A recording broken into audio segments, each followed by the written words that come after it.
Hai korang, jom buat donat kampung yang lembut dan gebu.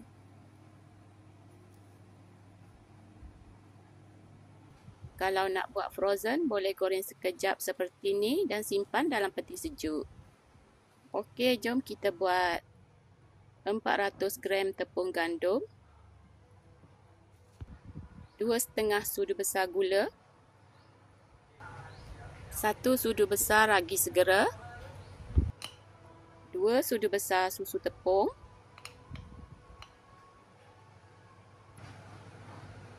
sedikit garam, gaul rata,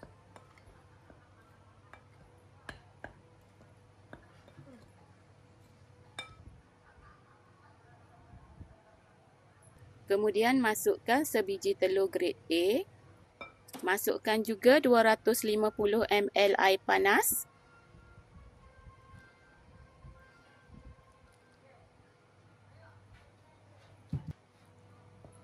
gaul dan uli sehingga menjadi dough.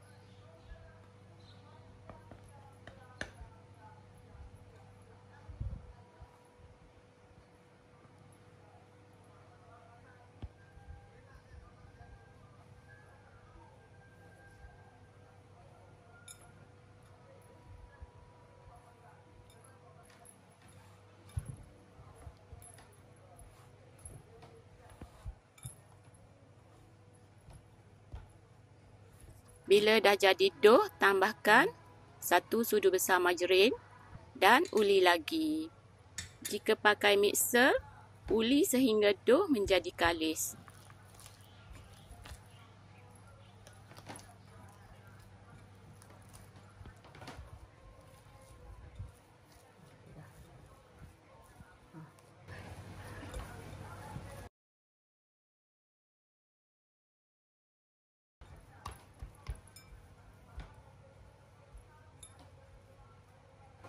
Dah cukup uli, kita rehatkan dough selama 1 jam, tutup menggunakan kain. Setelah 1 jam, dough kita rehatkan. Tekan-tekan supaya keluar angin.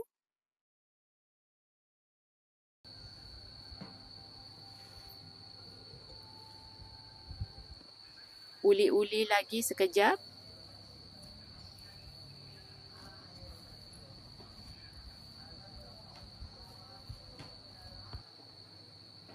Kemudian kita akan bagikan dough kepada bahagian yang kecil. Untuk dapatkan saiz donat yang sama besar, kita timbang seberat 50 gram bagi setiap biji donat. Dough yang siap kita timbang, kita bulat-bulatkan dan biarkan seketika selama lebih kurang 30 minit. Setelah 30 minit, kita akan tekan-tekankan dan cetak donat.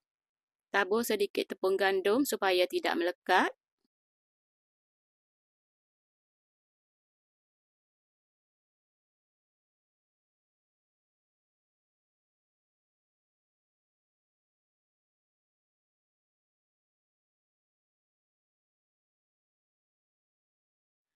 Canai dan kemudian buatkan bulat pada bahagian tengah supaya membentuk seperti donat.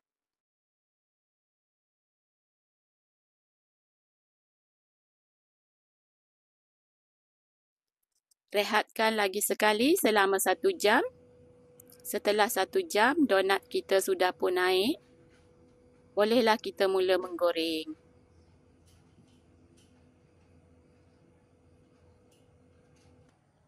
Semasa mula menggoreng, minyak jangan terlalu panas.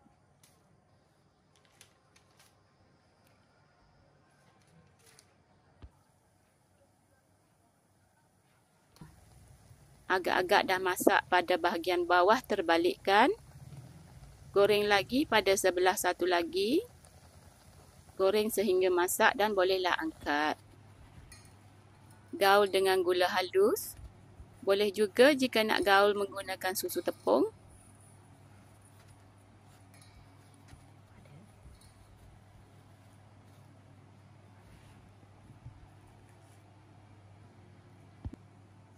Sudah pun siap donat kampung yang lembut dan gebu. Selamat mencuba dan semoga bermanfaat.